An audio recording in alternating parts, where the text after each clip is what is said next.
Gravando. Opa!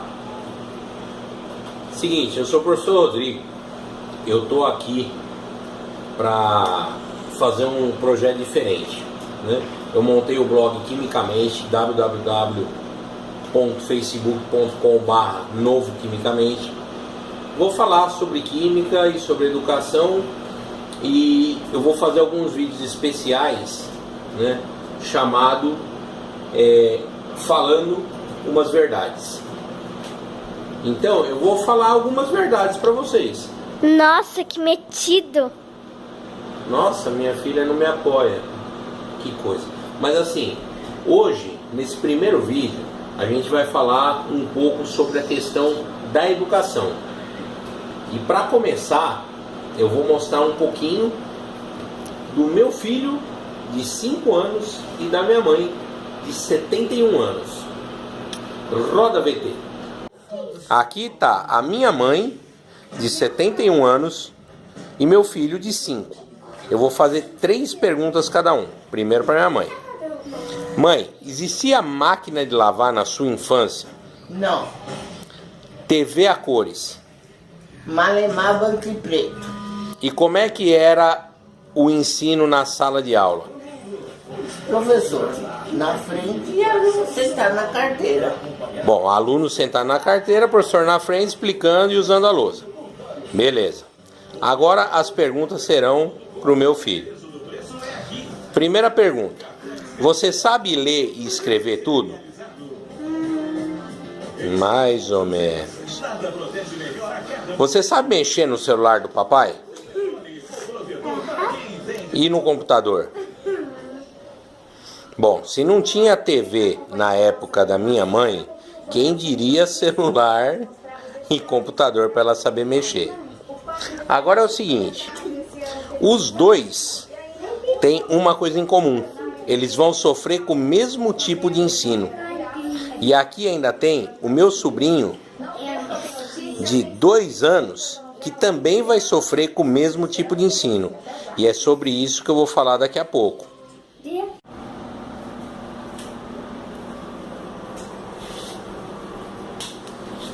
Então, vocês viram o vídeo, né? Como pode, assim, é totalmente inexplicável.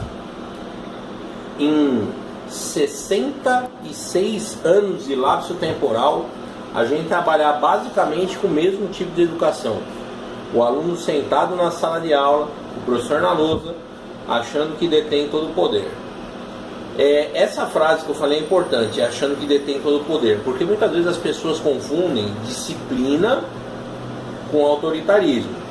E assim, é necessário disciplina para ensinar. Só que a disciplina não é simplesmente ficar todo mundo quieto, calado, sem questionar isso. Disciplina é uma questão de respeito, que é uma das coisas que mais faltam hoje no país, a relação de respeito. A gente tem até um quadrinho que é interessante,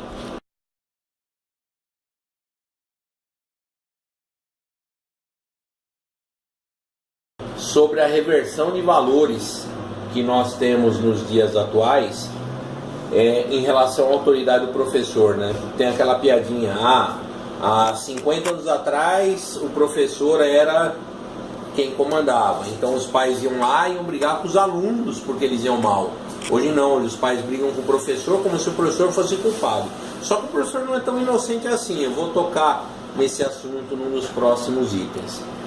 Mas a questão que eu quero levantar aqui é a seguinte: se você for pensar na vida que a minha mãe levava, da década de 1940, 50, ela se aproxima muito mais da Idade Média, né, do que da vida que o meu filho está tendo hoje.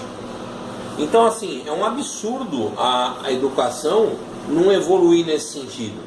E quando eu falo educação, não é utilização de material. Você vai numa escola, a escola fala, nós usamos tablets, não sei o que. Isso daí não adianta porra nenhuma, né? Não adianta você usar o tablet, mas não fazer o uso correto do tablet.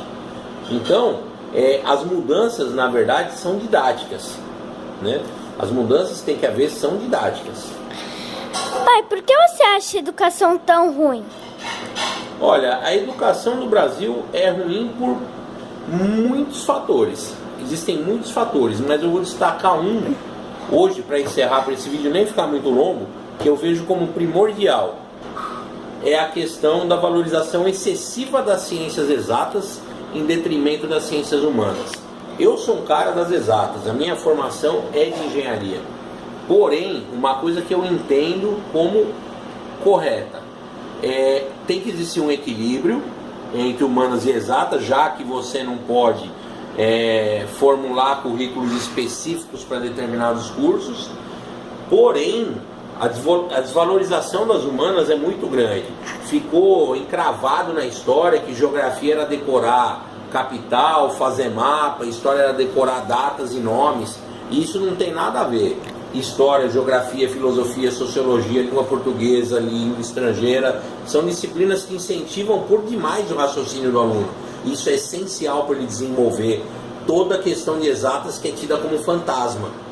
E uma outra coisa que também eu acho importante, no ensino médio já é necessário você diferenciar um pouco. Por quê? Porque o aluno já conhece a característica dele, as habilidades específicas. Não podem ficar na mesma sala de aula as pessoas que têm o objetivo de estudar direito, medicina e engenharia. Por quê? Porque ele tem que desenvolver aquelas habilidades que estão mais aguçadas sem abandonar as demais. Então é muita coisa para se pensar, muita coisa para se analisar. A questão o caminho é todo errado, e a mensagem que eu queria passar hoje é exatamente essa: não tem cabimento uma educação igual a mais de 50 anos atrás. Não tem cabimento, e isso precisa mudar. Então a ideia desse vídeo é fazer com que haja um movimento consciente, ordenado, organizado e sem tumulto para mudar isso de uma maneira urgente. Um abraço para vocês, até o próximo.